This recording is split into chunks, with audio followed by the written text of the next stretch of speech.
TV.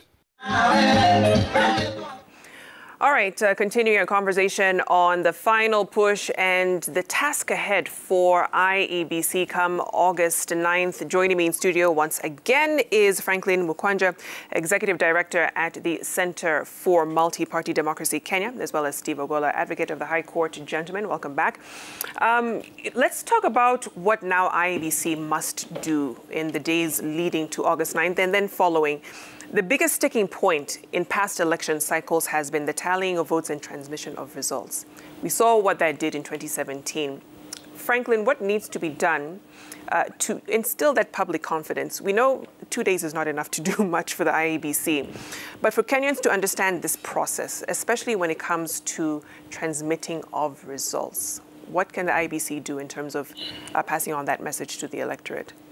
I think one is between now and, because the campaigns have closed, up to Tuesday morning, right, is for the IEBC to ensure that they get the logistics pretty good, so that voters, when they arrive on at 6 a.m. on Tuesday, they find a properly prepared electoral area and they are able to swiftly cast their votes. Particularly, the deployment of technology is key. This voter identification via the KIMS kit, it will be great that they are dispersed in a good way and that they don't fail and that there is really backup. We know that we have challenges of 3G and 4G network. A number of polling stations, numbering to over 1,000, are on record. IEBC is on record saying they are not connected to 3G network. We also have a good penetration of electricity, but there are areas that are still not connected to the national grid. So they should be really good backup in as much as the court has also declared that the manual register will be used, but then there also should be clarity on the protocol of arriving at the manual register, not just the first instance. Yes. And that information should be pretty done in a good way, and the coordination and the organization around the polling station should be good. I think we have seen from 2013 particularly, the process is usually quite calm. From the polling, the opening of the polling stations, to the polling process, to the vote counting and, tabulation, to the announcement at the polling station. There isn't much challenge about that. The challenge comes in, especially the transmission of the results to the National Tallying Center involving the presidential ticket, and then that anxiety of waiting. And I think Kenyans need to appreciate that we have a proper process of election declaration, particularly the presidential results, and we need to be patient. We need to give IEBC room to be able to do their work very well.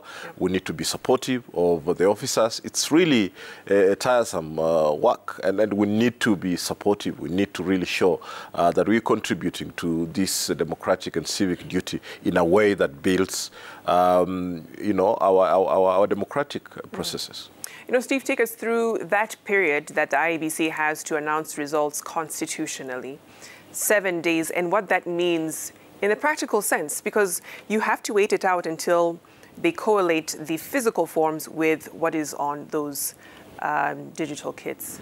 Yeah, first of all, Vicky, permit me to appeal to all Kenyans to allow IEBC to collate and announce the presidential election results within the timelines stipulated in the Constitution. Within the timelines. Yep. We're not asking for more.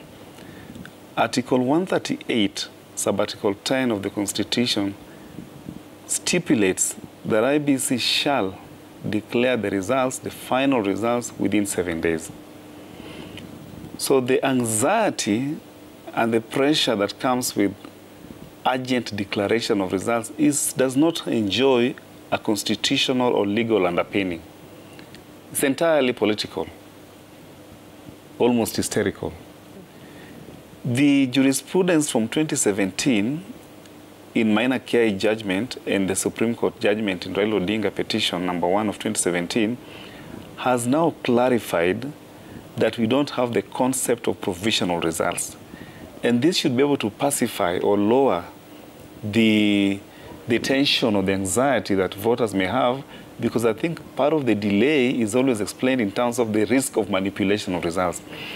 The Supreme Court has said, while adopting and reiterating the findings of the Court of Appeal in Maina Kiai, that the results in Form 34A may not be subject to any form of alteration whatsoever.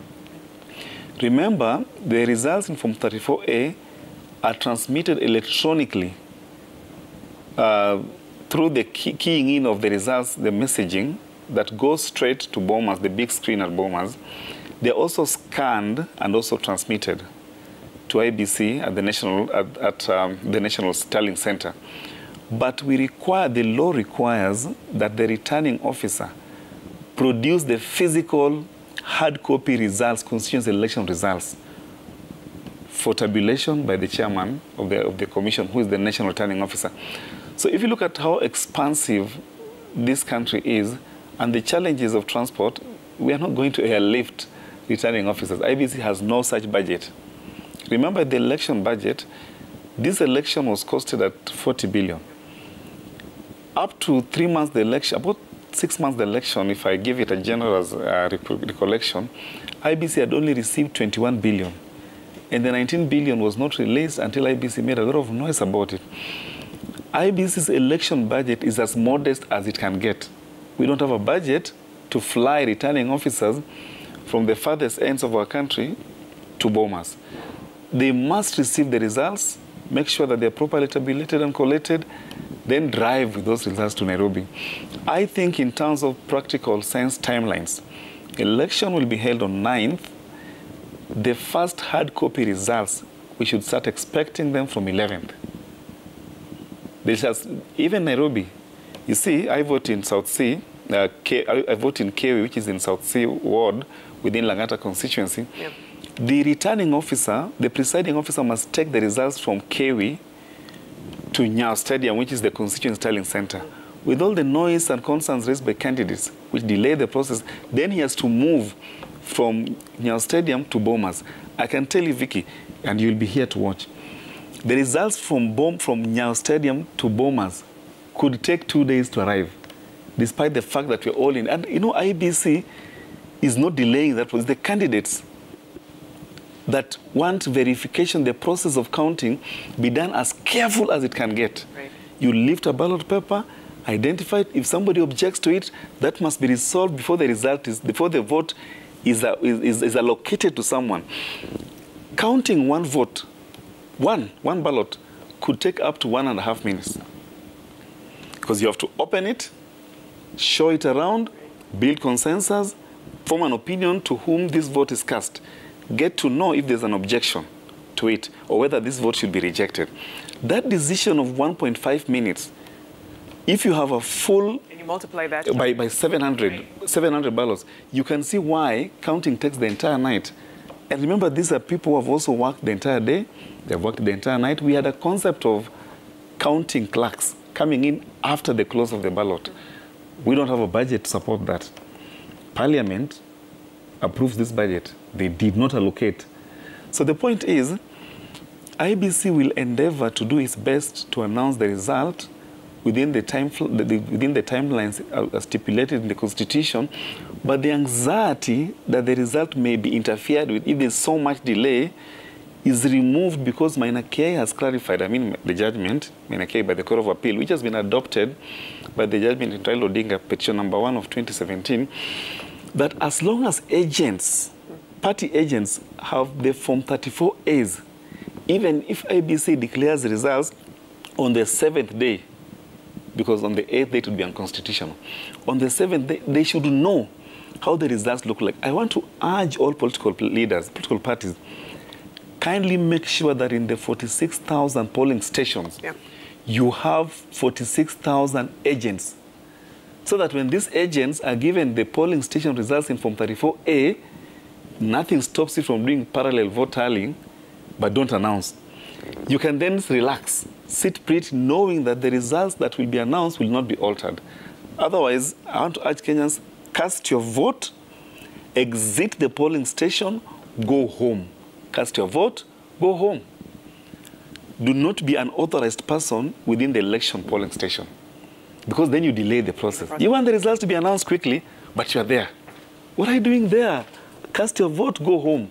Watch, all of us will watch it from our TVs. I think then IBC will have ample time to tabulate and then announce the results. You know, Franklin, let me finish with you, because you mentioned something really important, being very clear on how the manual register should be used and at what point. And we know why it has to be incorporated at this point, because in 2017, 2.5 million voters had to rely on the physical register because of failed KIMS kits. Do you find that that will boost confidence or breed mistrust? Because there were some questions from some political parties, IEBC itself saying that leaves room for manipulation. Where do you see the incorporation of the manual register when it comes to identifying voters? I mean, even if we had the doubts, and I think both sides of the coin could be having some veracity to it. Yeah. One is that there are concerns. If there is a manual register, then it's clear it's easy to see who's not come out to vote. You know, and this country is highly ethnically balkanized, and the people think that if you're given in a given area, then you should be yellow. If you're in a given area, then you should be blue. And therefore, they'll be looking at the manual register and determining that so and so has not come out to vote, and therefore we can actually be able to play games or get them to vote. So that interferes with the transparency and accountability and credibility of the process. On the other hand, there is it's possible for various reasons. Kenyans, a lot of them do manual jobs. Yeah. Our ladies, you know, from the Muslim community apply henna, and for any other reason, your fingers may not, your biometrics may not be, you know, visible in the gadget. But there has been a protocol established on how that process should go on. And I think it's important that the agents, particularly of the political parties, are aware of these protocols, because those are the people that should be asking the presiding officer questions on the protocol. Because the presiding officer has to be keen on how the manual register is involved. And without knowledgeable party and candidate agents, then that process can be easily be abused. And so the focus really is at the polling station of having knowledgeable, well-informed election officials. I think IEBC has done a good job in making sure that their team is prepared. The question is, have political parties really prepared the agents to a level that they can be able to complement and interact with the election officials to a level that they can be able to build consensus and reduce this turnaround time on these processes. So it's quite critical on the political parties. But I must underline that I've been out there in the counties working with the political parties to do this. And parties are still quite weak on this area of preparing the agents, the 46,000 that are required. I doubt that the majority of the parties that are fielding candidates have that, because it involves huge budgets. Even if you did 1,000 shillings per agent per day to sustain them in the polling station, runs into millions of shillings, and no single political party has that kind of wherewithal to deploy. So it also goes back to Kenyans. Yeah. This is an important civic and democratic duty. Why are we not having volunteers, you know, to support their political parties, to contribute to a very meaningful electoral process, a very meaningful democratic process? And that is how we mature as a democracy. Yeah. I don't think if you compare our practice and elsewhere, you don't find political parties spending a lot of money in developed democracies, because there's that volunteer spirit, there's that understanding of why the party members need to offer their services to the political party. This contributes to that. So the credibility of this process will be heavily reliant on how well-informed the IEBC officials are and how well knowledgeable the party agents and the candidate agents are, and can ask the right questions. Those issues are resolved, and then the process moves forward. Otherwise, those would be real hiccups to the process, and that builds anxiety, because the information that comes out of the polling station to the outside of the polling station,